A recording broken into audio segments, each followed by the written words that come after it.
Greetings, sir! This is Esofix bringing you a Stronghold Legends tutorial video about magicians, dragons, and the lords.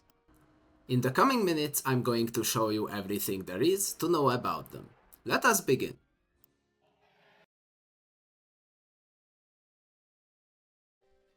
The Lord is perhaps the most well-known unit in the Stronghold series. Every player starts with one, and care should be given to preserve them. Should your Lord fall in battle, you are eliminated from the game. The Lord is naturally a heavy armored fighter equipped with a sword and plate armor.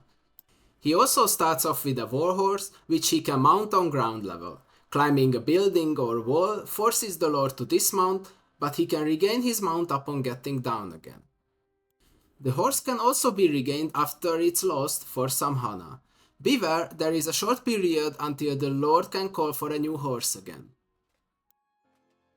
In Stronghold Legends, the Lord is made more suited for combat. He is added a passive health regeneration, as well as a special ability to summon a squad of bodyguards with timed life.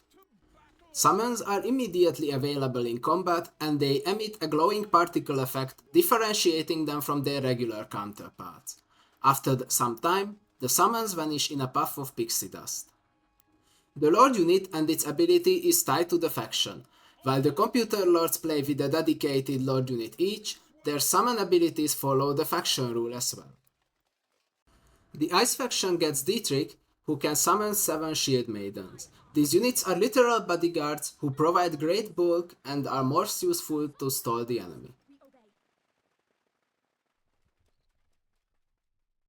The Evil faction gets Vlad, who can summon 5 werewolves. These units are more frail, but they can stand their ground well against sturdier units and they deal more damage. The Alta faction gets King Arthur, who can summon a whopping 4 mounted knights. These come on horseback and they are excellent in any situation, such as cleaning up siege camps or dispatching key units. Lord units can be summoned on any valid terrain, including walls and gates, as well as over them, allowing for some risky but creative harassment uses.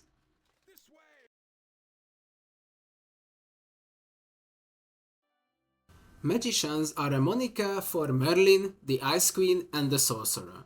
These are expensive units with a ranged attack and a recharging special ability. Each faction has one magician in its special building unit roster, of which each player can only field a maximum of 1 at a time. Magicians cost a lot in terms of honor, and therefore they should be used with great care. Losing one could set you back on the battlefield, as well as take up honor from more important units or ranking ups. Merlin is a legendary sage and wizard of the good faction who could also prophesy the future and assisted King Arthur in assembling the Round Table.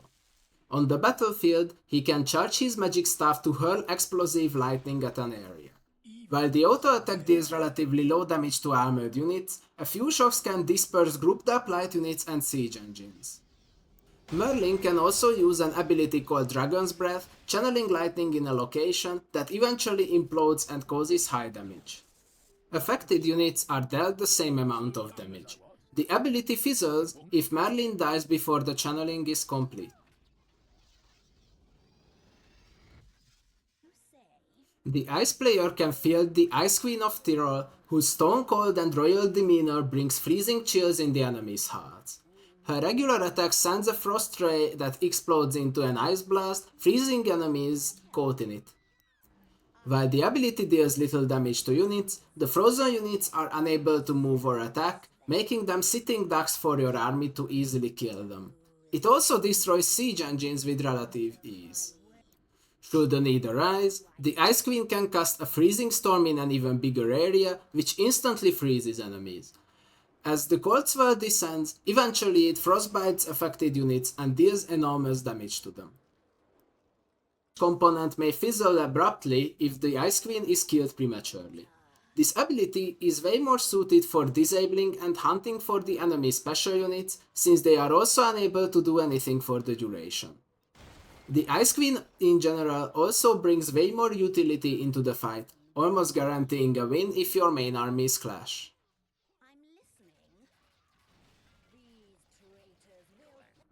Finally, the Evil faction can call for the Sorcerer. a snarky and cruel wizard who lurks the depths of the shadows and darkness. He is an adept user of fire, which he can conjure with his very hands as a regular attack, blasting an area in short-lived flames.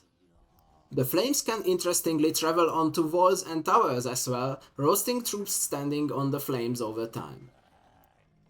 The sorcerer's special ability calls down a steady storm of meteors, which gradually deal damage in an area from the moment of the cast. It is very useful to remove a clumped up army, as units generally have trouble avoiding the falling meteors.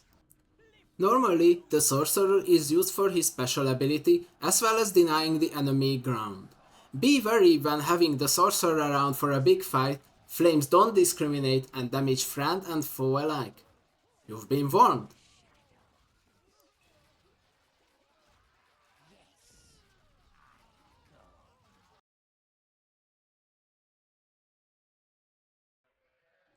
Much like magicians, each faction can also use a dedicated super unit, dragons. Dragons are expensive, very potent fighting units that can fly across terrain and spray an area with their breath. They also come with very high durability, so they are able to withstand concentrated fire for quite some time, requiring literal armies to destroy. In order to create a dragon, you must first prepare an egg at the faction special recruiter building, paying its cost up front. At this point, the scribe will globally announce the preparation of your egg, as well as an indicator with your color, and a loading bar will appear. When preparations are complete, the egg will appear on top of your recruiter building, and you can hatch the dragon at any time. Pay special attention to your special recruiter, as you may lose the egg if it's not hatched and your building gets destroyed. As a limitation, the dragon has a limited lifespan, which is indicated by your dragon indicator. When the bar runs out or your dragon's health is depleted, you lose her, so make the most of it.